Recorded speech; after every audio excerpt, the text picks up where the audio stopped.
Hello दोस्तों, मैं मनोज कुमार।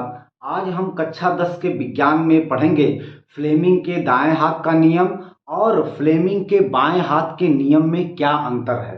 अक्सर जो है बच्चे इन दोनों नियमों में अक्सर कंफ्यूज होते हैं, है ना। वो लोग ये नहीं जानते कि फ्लेमिंग के बाएं हाथ का नियम ये कहाँ पे अप्लाई होता है और फ्लेमिंग के दाएं हाथ का नियम ये कहाँ पे अप्लाई होता है, कहाँ पे लगता है।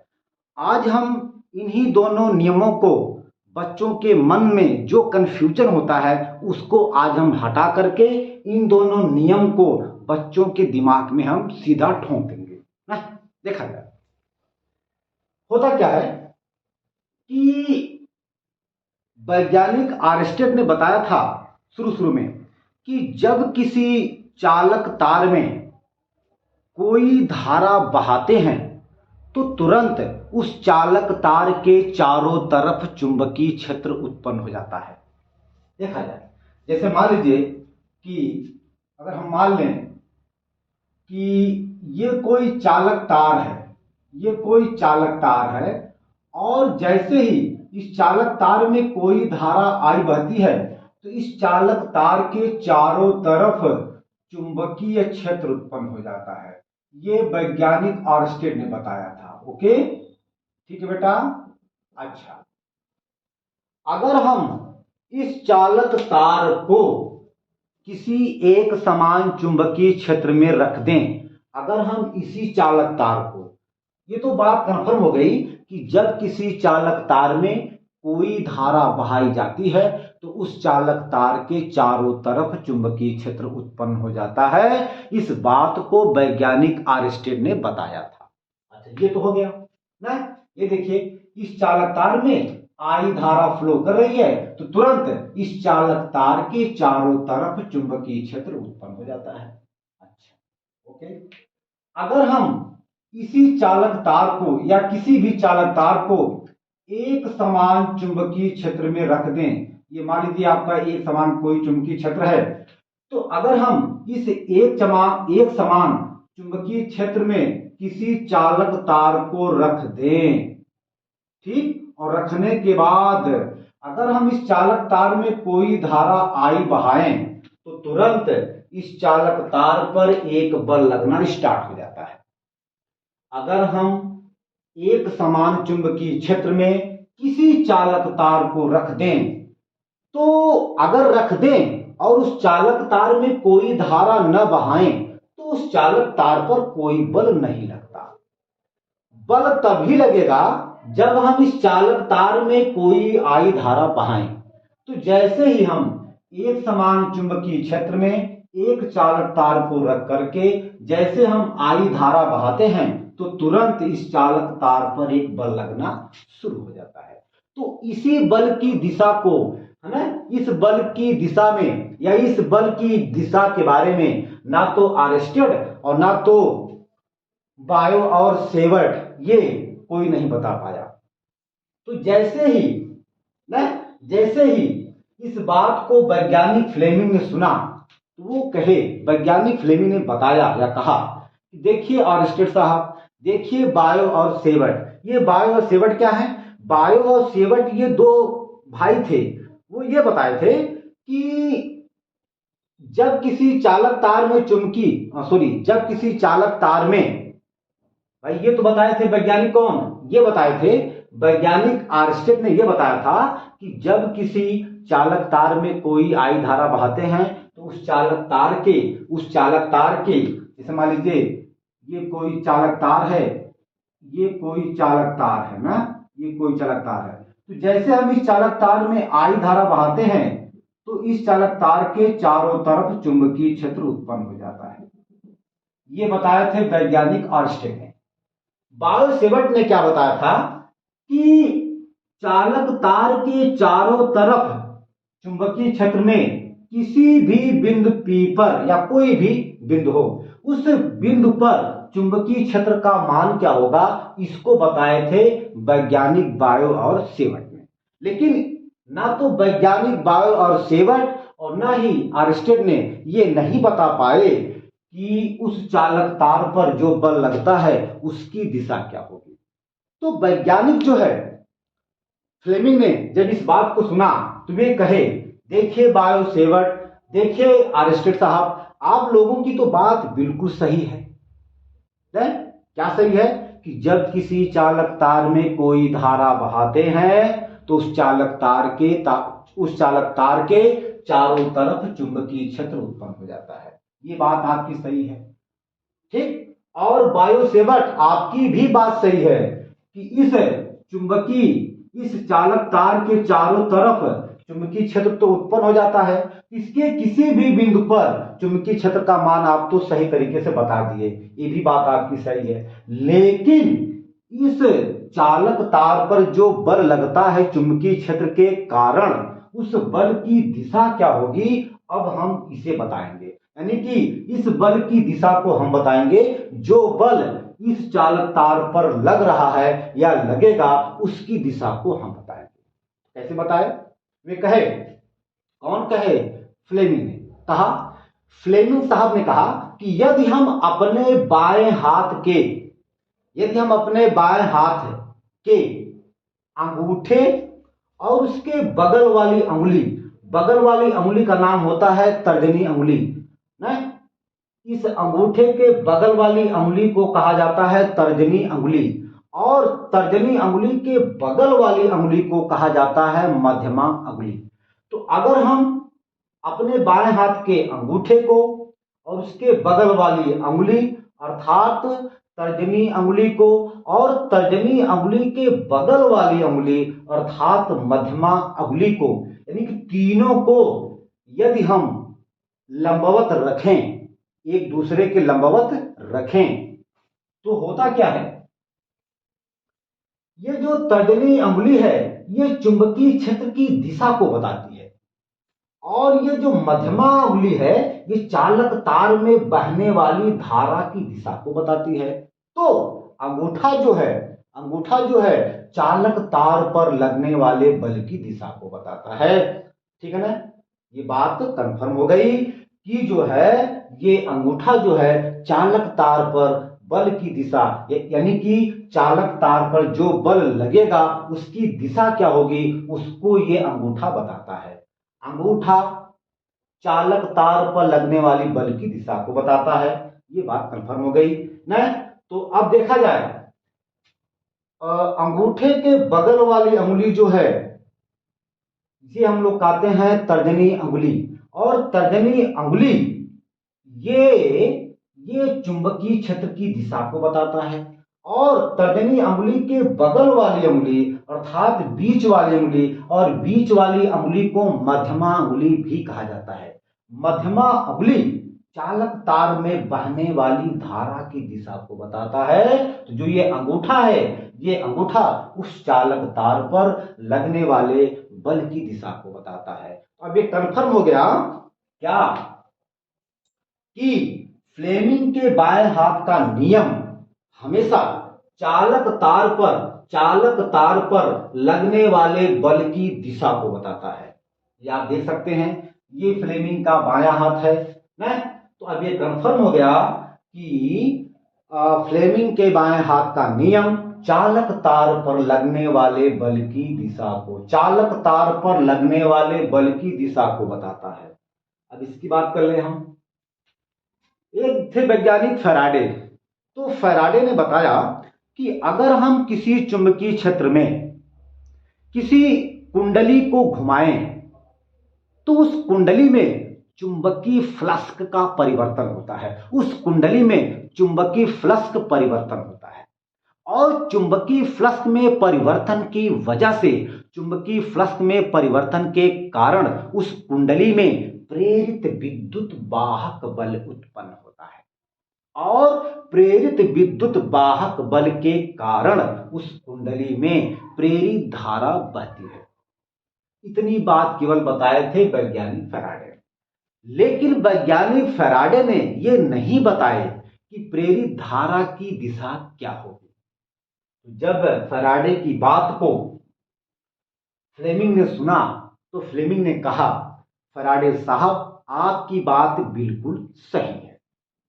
क्या सही है? कि जब किसी चुंबकीय क्षेत्र में कुंडली को लगातार घुमाते हैं, बेटा ये कुंडली क्या होता है? कुंडली जो है यदि हम आयताकार कच्चे लोहे पर तांबे के तार को लपेट दें तो इसी को कहा जाता है कुंडली। तो फैराडे ने बताया, यानी फ्लेमिंग ने कहा कि फैराडे साहब आपकी बात बिल्कुल सही है। क्या बात है? बात क्या सही है? बात यही सही है कि जब किसी चुंबकीय क्षेत्र में हम जो है कुंडली को लगातार घुमाते हैं तो उस कुंडली में चुंबकीय फ्लक्स का परिवर्तन होता है और चुंबकीय फ्लक्स में परिवर्तन के कारण उस कुंडली में प्रेरित विद्युत वाहक बल उत्पन्न हो जाता है और प्रेरित विद्युत वाहक बल के कारण उस कुंडली में प्रेरित धारा का बहना शुरू हो जाता है।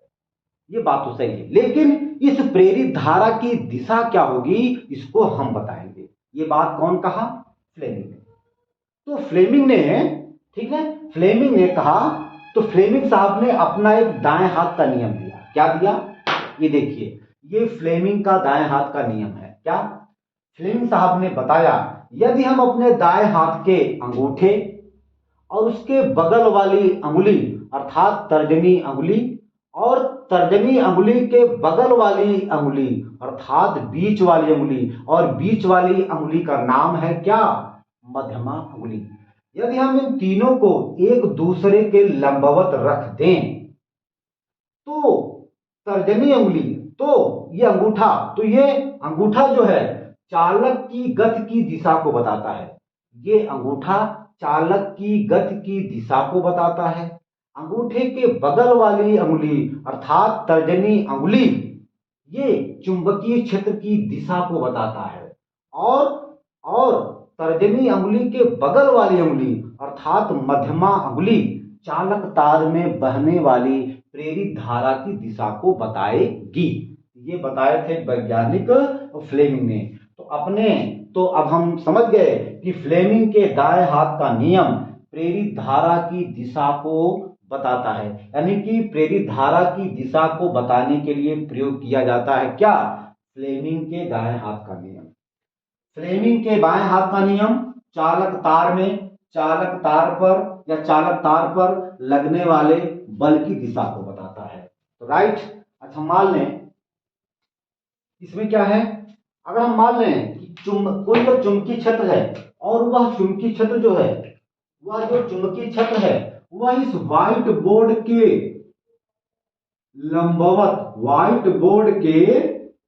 लंबवत नीचे की तरफ है। ऐसे कहने मतलब ऐसे है, ये देखिए ऐसे है, लंबवत ऐसे है।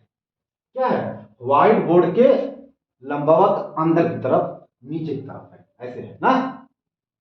अच्छा, अगर हम इस चुंबकीय क्षेत्र के लंबवत, जैसे ये चुंबकीय क्षेत्र है तो चुंबकीय क्षेत्र क्या है? इस व्हाइट बोर्ड के लंबवत अंदर की तरफ है और इस चुंबकीय क्षेत्र के लंबवत एक चालक तार है और यह चालक तार है ना, चालक तार विवेग से दाएं तरफ, यानी कि दाएं तरफ गति कर रहा है।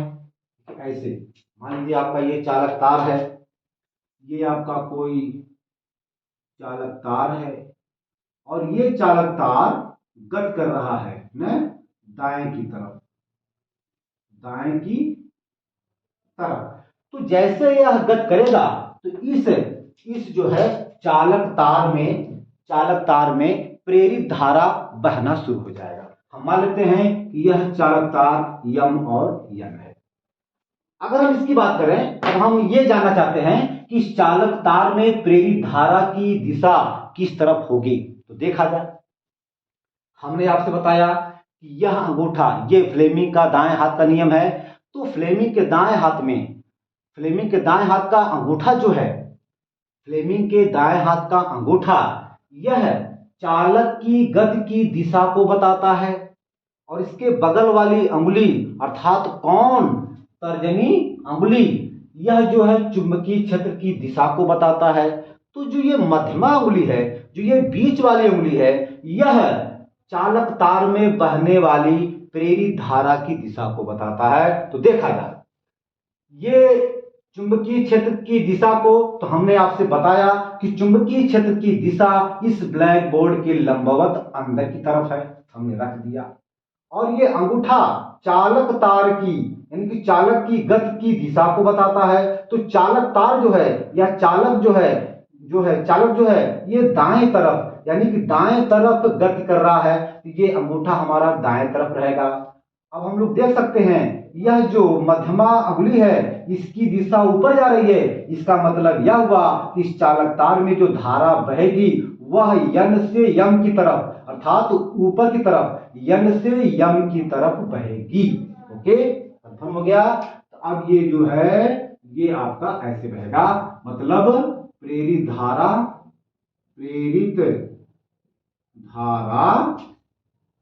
यन से यम की तरफ बहेगी। आइए हम लोग यहां देखते हैं कि इस चालक तार पर बल कहां लगेगा। देखा जाए अब हम लोग जो है इस चालक तार पर लगने वाले बल की दिशा को ज्ञात करेंगे और चालक तार पर लगने वाली बल की दिशा जो है वह फ्लेमिंग के बाएं हाथ के नियम से ज्ञात किया जाता है। देखा जाए, हमने आपसे बताया था कि ये फ्लेमिंग का बाएं हाथ का नियम है, ये फ्लेमिंग का बायां हाथ है, यह फ्लेमिंग का बायां हाथ है। तो ये जो अंगूठा है ये जो है ये चालक तार पर लगने वाले बल की दिशा को बताता है। और जो ये अंगूठे की बगल वाली जो अंगुली है इसका नाम है तर्जनी अंगुली, यह चुंबकीय क्षेत्र की दिशा को बताता है। और इस तर्जनी अंगुली के बगल वाली जो अंगुली है इसका नाम है मध्यमा अंगुली, यह जो है यह चालक तार में बहने वाली धारा की दिशा को बताता है। तो हमें ज्ञात क्या करना है, हमें ज्ञात ये करना है कि यह एक चालक तार है और यह चालक तार मान लेते हैं एल और या ए और बी है। ठीक, यह चालक तार एक समान चुंबकीय क्षेत्र में रखा गया है। यह आपका क्या है, एक समान चुंबकीय क्षेत्र बी है और इस चुंबकीय क्षेत्र बी में एक चालक तार ए बी रखा गया है और इस चालक तार ए बी में आई धारा बह रही है। तो जैसे ही इस चालक तार में आई धारा बहेगी तुरंत इस चालक तार पर एक बल लगना शुरू हो जाएगा। तो इसी बल की दिशा को, ठीक ना, फ्लेमिंग, इसी बल की दिशा को फ्लेमिंग के बाएं हाथ के नियम से हम लोग बड़े आसानी से ज्ञात कर सकते हैं। तो देखा जाए तो फ्लेमिंग साहब ने बताया था कि अगर बाएं हाथ के, ठीक है, यदि बाएं हाथ के अंगूठे और अंगूठे के बगल वाली अंगुली अर्थात तर्जनी अंगुली और तर्जनी अंगुली के बगल वाली अंगुली अर्थात मध्यमा अंगुली, तीनों को एक दूसरे के लंबवत रखें, तीनों को यानी कि तीनों अंगुलियों को यदि एक दूसरे के लंबवत रख दें तो तर्जनी अंगुली चुंबकीय क्षेत्र की दिशा को बताती है और उसके बगल वाली अंगुली अर्थात मध्यमा अंगुली चालक तार में बहने वाली धारा की दिशा को बताती है। तो अंगूठा चालक तार पर लगने वाले बल की दिशा को बताती है। ये तर्जनी अंगुली चुंबकीय क्षेत्र की दिशा को बताता है, मध्यमा अंगुली चालक तार में बहने वाली धारा की दिशा को बताता है। तो ये अंगूठा जो है चालक तार पर लगने वाले बल की दिशा को बताता है। तो देखा जाए चुंबकीय क्षेत्र की दिशा जो है बाएं से दाएं की तरफ है। ये हमारा ये तर्जनी अंगुली है वह बाएं से दाएं की तरफ होगा। अच्छा, ये हमने बताया कि जो ये अंगुली है, ये जो मध्यमा अंगुली है, ये चालक तार में बहने वाली धारा की दिशा को बताता है। तो चालक तार में जो धारा बह रही है वह बी से ए की तरफ अर्थात ऊपर की तरफ, ये हमने रख दिया ऐसे। हम लोग यहाँ पर पाते हैं कि जो ये अंगूठा है ये व्हाइट बोर्ड के अंदर की तरफ जा रहा है लंबवत, जो ये अंगूठा है इस व्हाइट बोर्ड के लंबवत अंदर की तरफ जा रहा है। इसका मतलब यह हुआ कि इस चालक तार AB पर जो बल लगेगा वह व्हाइट बोर्ड के लंबवत नीचे की तरफ लगेगा। तो यही बात है, कंफर्म हो गया कि फ्लेमिंग के बाएं हाथ का नियम सिर्फ चालक तार में लगने वाले बल की दिशा को बताता है और फ्लेमिंग के दाएं हाथ का नियम, ठीक है, चालक तार में बहने वाले प्रेरित धारा की दिशा को बताता है। तो अब हमें लगता है कि अब आपका कंफ्यूजन समाप्त हो गया होगा और आप इस चीज को बहुत अच्छे से दिमाग में सेटअप कर लीजिए, है ना। अब आपका कंफ्यूजन हमेशा के लिए समाप्त हो गया। अब हम अगले वीडियो में नए टॉपिक के साथ मिलेंगे। धन्यवाद।